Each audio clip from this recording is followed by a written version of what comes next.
Good afternoon, Rohit, and welcome to Healthcare Radio's podcast.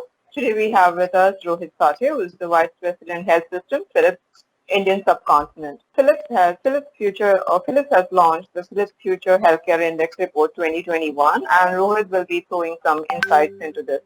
Welcome, Rohit, to the podcast. Hello, Sujatha. So my first question is, what is Philips Future Healthcare Index Report 2021? What does it say? Future Health Index is a survey that Philips started conducting about, it's in its sixth year right now. And it is titled, the 2021 report is actually titled, A Resilient Future, Healthcare Leaders Look Beyond the Crisis. So it is based on proprietary research. Like I said, we do a survey. It's done across 14 countries, and India is represented within this. It's a global survey. Like I said, 14 countries. There are about 3,000 healthcare leaders that are surveyed as part of this. India gets its own qualitative and quantitative inputs out of that report as well, so that we can understand what's happening in our own landscape and shape some of our strategies in the direction in which our healthcare leaders are thinking about. And the people that we interview out of the healthcare setups are the CEOs, the CFOs, the CTOs, the engineers, biomedical engineers, doctors, some of the top, mostly people who are the C-suite level of healthcare delivery setups. We usually speak with them, and there's a range of topics that we talk about, and every year has a theme, like I said. So this year is about looking beyond the crisis.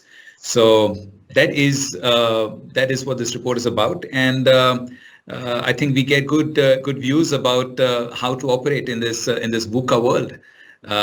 So that's the report. Yeah. So how will you prioritize the healthcare leaders' shift as they look beyond the crisis? I think this pandemic has given everybody different ways to think about what's happening in this country.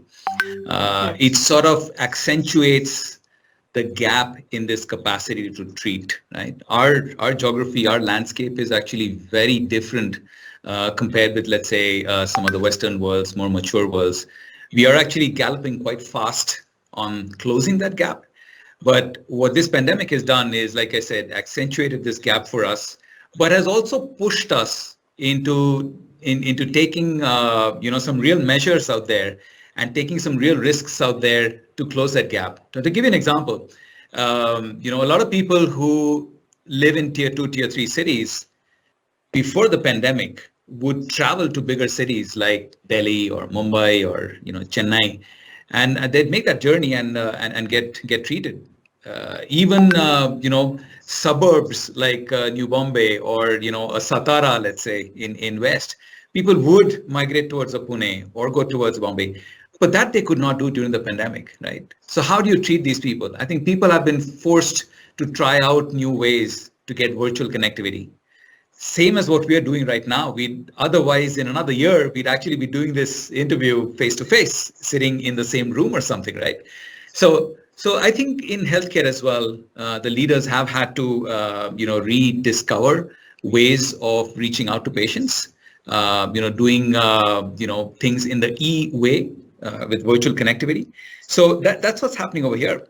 I think most of the healthcare leaders, about 94% of them actually in this survey, also talk about AI technologies. Because the moment you make things E-enabled, the moment you put data out there is a way that you can draw trend analysis around this. There's a way that you can have a machine do some learning and then help you out with some of those inferences rather than relying only on the power of the human brain. So, there's a whopping 94% of our healthcare leaders that say that we must invest in healthcare. And this is way, way better than the 14-country average that we have, which is only about 74%, right? And with that also comes this whole concept of value-based care. So again, over here, there's a whopping 73% of our healthcare leaders that say we must shift towards value-based healthcare. Whereas in the 14-country average, that number is only about 33%. So I think our leaders realize that there is a lot of variance in the kind of patients that we have and the socioeconomic strata they come from. And then there's a lot of treatments available over here as well. So how do you actually modulate that treatment for different sections and for the different types of care that they need? So value-based healthcare is value-based healthcare and remote connectivity are, I think, the two ways that we can get beyond this crisis, and of course, with an underlying foundation of artificial intelligence to help us. As you rightly mentioned, we got fast forwarded towards technology and accepting and adopting to the different technologies like telehealth and mHealth, etc., etc. So what are the top trends that you observe as an outlook during this pandemic? Like I said, the biggest need out there was that patients would not be able to travel and get in front of the doctors. Only if there was a surgery where, a surgeon must definitely touch the patient. Other than that, for the diagnostic phase, where, you got to, do the diagnosis, you got to see the images, you got to run tests, all those things, I think, have been done remotely. So the top trend out there is definitely anything and everything that had to do with remote connectivity, right? So if you look at telehealth, okay, the way of a patient and a doctor to transact on symptoms, and which results in a diagnosis, which results in some kind of prescriptions, okay, happening via the same kind of a channel that we're having this, right, over a computer. There are so many apps that came out there which facilitated telehealth. Okay, so telehealth is one. The second one is just the remote connectivity between equipment only, right? So this is where the telehealth is where patients sort of talk with doctors, okay? But same as the patients cannot come to tier 1, tier 2 cities, experts could not go to the tier 2, tier 3 cities as well. But that did not stop the monitoring of patients. So diagnosis was the first stage. On the monitoring side, you could have connections between equipment, a hub and spoke kind of a model. So the spoke being these hospitals in tier 2, tier 3 cities, and the hub being in a tier 1 city where you would have experts, okay? So there's a way to connect those up so that the monitoring of key and critical patient data could be collected at the hub, deciphered, and then future treatment actually meted out to those patients who are already in those hospitals, right? So eICU, we have something called ICA. These are all, converting ICUs from paper-based charting to electronic charting, right? Because in a traditional ICU, you have nurses that go around and put down the vital statistics and the vital readings of the patients on a paper chart, which means that an intensivist necessarily has to be in front of those paper charts to sort of talk about a future course of treatment. And these are only snapshots available, which means every time the nurse goes there, that's the reading that gets documented, right? Whereas when we talk about real-time connectivity and enabled ICUs, then there is real-time data available retrospective as well. And these again can benefit from artificial intelligence, because then you look at the combination of these different statistics that are coming out and you can have an early warning score already programmed in there, so that the doctor who's sitting maybe a few, thousands of kilometers away can get an alert on their mobile phone and say, hey, there's something wrong with that patient in bed number whatever in that town, in that city, in that village, and then go save them, kind of thing, right? So this whole remote connectivity from diagnosis to monitoring to even giving out the treatment, I think these are the things that became top trends over here. So just trying to look, is there I think even with when we're talking about maintaining some of this information, okay, if you look at the Philips install base today, more than 50% of our equipment we are now able to manage remotely. Okay, so an engineer doesn't need to travel. Now imagine the amount of time that it saves. Imagine the number of patients that it allows to get back into the diagnosis stage. Otherwise, if it's in a tier 2, tier 3 city, and you have an engineer travel from one of our major towns, it can take up to 2 days because you don't even have air connectivity everywhere, right? And then, all the problems of getting e-passes and, traveling in ambulances and everything, dealing with the police and everything. Whereas for us, about 50% of our diagnosis of the equipment itself was also remote. So that's a third sort of a trend that came up, and we are trying to only take that to the next level and see how we can move that number up, right? So I think everybody benefited, but the underlying theme was remote connectivity and artificial intelligence or machine learning to solve our problems. So we have learned quite a lot of lessons during the past one and a half years. So how are we reimagining healthcare by bringing the lessons forward in the sense of whether it is e-monitoring, whether it is having the connectivity, but when we look at India as a country, the infrastructure is a major problem, starting with the internet connectivity. So how are we going to reimagine healthcare in such a situation? So I think there's a couple of words that we use at Philips, and it's called connected care. The foundation of how to reimagine this healthcare is connected care. Okay, if you're able to connect different patients with different centers of diagnosis and treatment, okay, if we are able to do that effectively, that is something that's going to solve our problems. So the process of reimagining healthcare has to be through connected care. All the things that I spoke about earlier are all about connected care. What is connected care? Connected care is when you don't have to have the patient and the doctor physically in the same place. You don't have to have the engineer and the machine in the same place. You don't have to have the person who's deciphering these images in the same place as the machine itself, right? Other than surgery, like I said, other than that particular element where somebody has to touch a patient, other than that, everything else can be connected. To be connected, you have to digitize everything, okay? So the healthcare that we are reimagining is about digitizing everything, remotely connecting it, and then bringing efficiency to the whole process of decision making by relying on artificial intelligence, which looks at that data, looks at different trends, and helps the doctors and the caregivers in being able to provide the right kind of feedback, treatment, those types of things to the patient. And are we getting there? I think the answer is a huge resounding yes, right? If you look at Ayushman Bharat, right?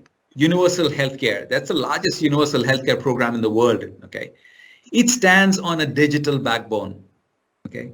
Because the patients who go and get treatment as part of Ayushman Bharat, they are all cashless treatments, but they get treatment because of that smart card that they have, okay? That smart card contains their own information, their ID, yes, but their information, right?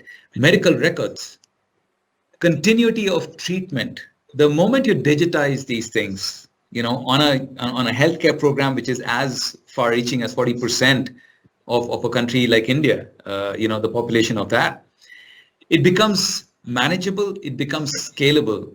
Because if I have treatment in a small village and my data gets loaded over there, and my images get loaded over there, okay, on the cloud or what have you, I can go to a tier 1 city and the doctor can actually get my data out, as opposed to carrying a thick bunch of papers, which might get wet, which might get soggy, dusty, you might lose them, might not be able to read the handwriting of different people who've written it, might be a different language altogether if you're coming from a different part of the country, right?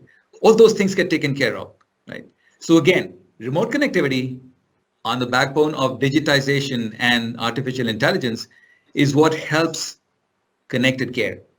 And that is what we are focusing on. That is probably the only way that healthcare can be reimagined going forward. The next question is on digital transformation and AI in healthcare. Your inputs on that, how this technology will transform the patient care. When it comes to AI, we read about a lot of AI in radiology, digital transformation that's happening in terms of the robotic surgery coming in. So going forward, what is the likelihood of transformation that you can visualize in the healthcare? Let me give you a couple of examples. A very simple example to start off with, okay? Now consider this radiologist. Comes in at 8 o'clock in the morning, works till 8 in the evening, right? And what are they doing? They're looking at, let's say, chest x-rays. We're in during the COVID times, but otherwise as well, right? So consider somebody who's looking at chest X-rays, 8 a.m. to 8 p.m. About 90% of these are probably going to be normal, okay? So the remaining 10%, which have a bit of a problem, and they have to go through all of them, right? So the amount of effort needed to look at one which is normal and one which has, a glaring problem is almost the same, right? But you still must look at that and pronounce it as normal. You do spend time doing that as well, retrieving records, filling out your information, all those things. Now, imagine you're close to like 7:30 p.m. and you're dreaming about going home and having that, terrific meal or I don't know, whatever. At that time, when you're trying to look at those images, you might start missing out images because your eyes are fatigued, right? How does AI help you? First thing, because of the test cases that you have loaded, AI can straight away say it's normal very easily, right? So the normal ones you don't even need to look at. So from morning 8 a.m. to evening 8 p.m., the radiologist only looks at those ones which are not normal, right? Now, to help them further, what AI does is it annotates areas which are not normal. So even if it's 7:30 p.m. and you only have half an hour and you're waiting to get back home, you say, hey, I think this is normal. I can't see it, but it's been annotated. So you're forced to look at that. If you're even more exhausted, you might say, hey, listen, let's keep this aside because if AI has said there is something not normal here, maybe I'll look at it tomorrow, right? So the error rates come down dramatically, right? You don't miss out on stuff. On the same X-ray, if you have something that's very obvious in the center, but on the periphery, you have something that is, a little bit not normal, hey, it's human nature. You focus on what's obvious and you forget the periphery. AI helps you to detect those. So the efficiency of what you're detecting, the efficiency of your diagnosis goes up dramatically. Okay. So this is on just the diagnosis part. Okay. But when you're trying to do something more complicated, like let's say do an MR or a CT, okay, we have equipment that says, I don't know if you've heard of anybody, I hope you've not been through an MR or a CT machine, but you have doctors saying, hey, okay, hold your breath. Okay, you're going through a routine, hold your breath. Okay, things like that. Or if there's a kid going through it and you have to put a kid through that and make them stay still for 45 minutes, difficult, right? But artificial intelligence says, hey, this is when I do the clicks. Okay, so there's a camera that looks at your diaphragm, for example, if you're taking a chest CT, right? It can look at how your diaphragm moves and knows at which cycle from a systolic or diastolic perspective your heart is at, takes a snap at those times, right? So you don't have to tell the patient to hold your breath, stop breathing, don't move, don't have to do anything, no artifacts, nothing. So this is artificial intelligence again, getting accuracy, making it first time right. So the process of even collecting your image becomes, aided by artificial intelligence. Okay. So that's when you're taking the image. I spoke to you about the actual diagnosis as well. In treatment also. Okay. So when you spoke about robotics, we don't have robotics, but if you're treating, okay. Now consider that you are a patient who's going through, some chest issues, right? A valve, maybe structural heart, right? Now you're in on our Azurion cath lab.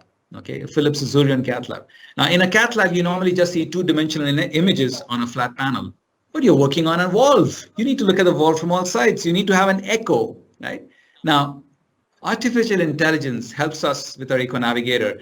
You can put beside each other images from an ultrasound, images from a cath lab, and they perfectly coincide.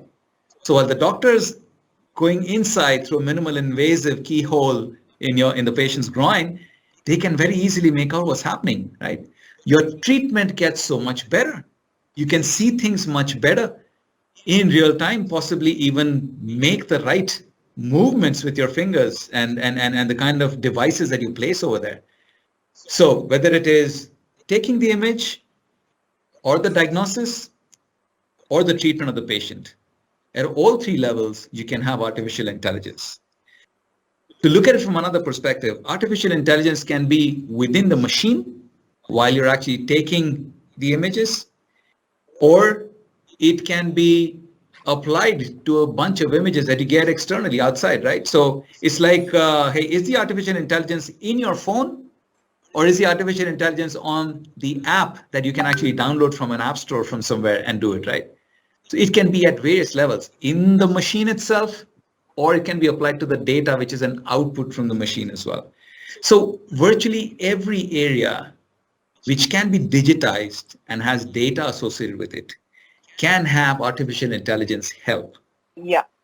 So the final question. So what's your opinion or the view on strengthening India's healthcare ecosystem in total when it comes to the rural as well as the urban, the whole of India's healthcare system? So let me tell you, before I get into that, let me at least tell you how our healthcare leaders are thinking, right? I mean, there are the three main things that come out of this survey, okay? And that is, there's about 75% of our healthcare leaders that say that facilitating a shift to remote or virtual care is a current top priority, okay? So there's 75% that are saying that that is a top priority. Let's shift to remote or virtual care. It works. Unlike earlier when the doctors will say, the patient needs to be in front of me. Okay, you cannot do that remotely. There's 75% that are open to that possibility. There's 79% of Indian healthcare leaders that say that telehealth is one of the digital health technologies they are most heavily investing in right now. So there's 79% of them who say they're already sort of investing, or they're most heavily investing in that right now, right? But there's about 65%, and that's where is a little bit of that mismatch there, right? So the aspiration is there. We want to do this, but 65% of our leaders say that there's difficulties with data management. That is the top barrier. Okay, the difficulties with data management is a top barrier to adoption of the digital health technology within their hospital or their healthcare facility. Okay, so that is what these guys are saying. There's a good 75, 79% saying that, yes, we need to invest in that. But there's 65% that say that, hey, yes, there is a problem. So what do we need to do to strengthen our ecosystem, our healthcare ecosystem? I think the answer lies in the survey itself, right? The answer lies in the survey. We must digitize, okay? Things like the ICA, the EICU, okay? These are ways in which you digitize the data that you're collecting, you digitize and transport that across a network.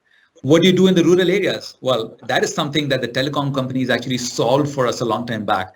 So if we have to remotely connect to our system, it's not necessary that we do it through a fiber, through a fixed line or something, okay? The 4G network that we have that sort of pervades easily, 80 to 90% of the country today is something that we use as well.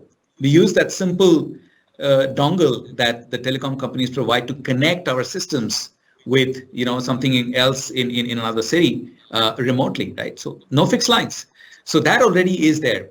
But what you need on those machines, what you need on those consoles, on those computers that is working, that data management, which 65% of the healthcare leaders say is a top barrier, that is where the opportunity is. That is where we must work with the different healthcare delivery players out there in enabling that. And again, easier said than done, Sujatha, because I think one of the things that we all know India is good at is software, right? Software companies, all very good, right? So you can find a software engineer very easily to help you with trying to digitize what you're doing in your hospital. But the problem is not just of being able to digitize it, right? That's the easy part. The difficult part is standards, okay? If you have a different standard of collecting that information, of coding that information and parsing that information, if you have a different standard compared with somebody else, okay, where your patient's going to go, right, then that's where the problem happens, right? Those standards don't speak to each other. And then that renders that data useless, right? But if you're able to have a uniform standard, and that is what I think the industry needs to move towards, to say, how do we bring it all to the same platform so that it communicates seamlessly with each other?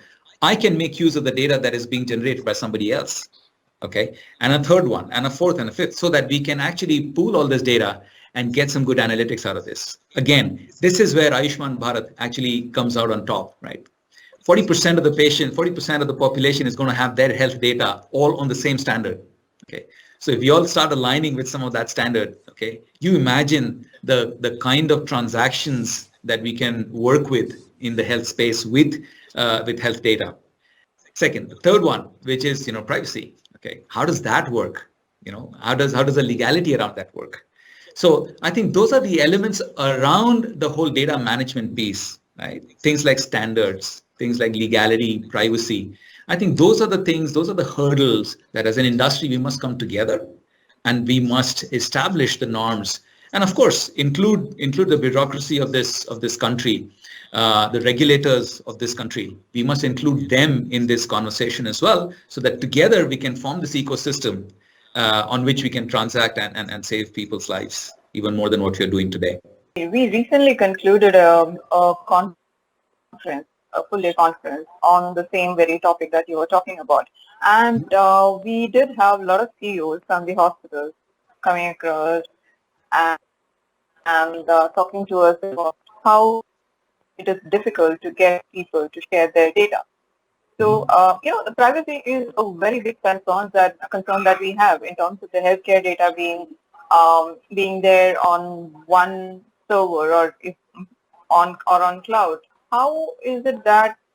How can we make sure that it won't get tampered? Good question, Sujatha. And unfortunately, I'm not capable of answering that. Not an expert on that, and neither is our company. But like I said, these are issues that different experts need to come together and talk about, right? So, what role does encryption play in this as well, right? So, privacy, encryption, all these things go hand in hand. But I'm sorry, I'm not an expert on that, so can't answer your question. I know that, but it just came out because we just concluded on 30th of July. We just concluded this conference. That's why I thought, this is one major hurdle. That's why I asked the question about how in fact we can get together this infrastructure that we are looking at. We are talking about connected care. We are talking about telehealth. We are talking about so many things when it comes to the technology part of healthcare.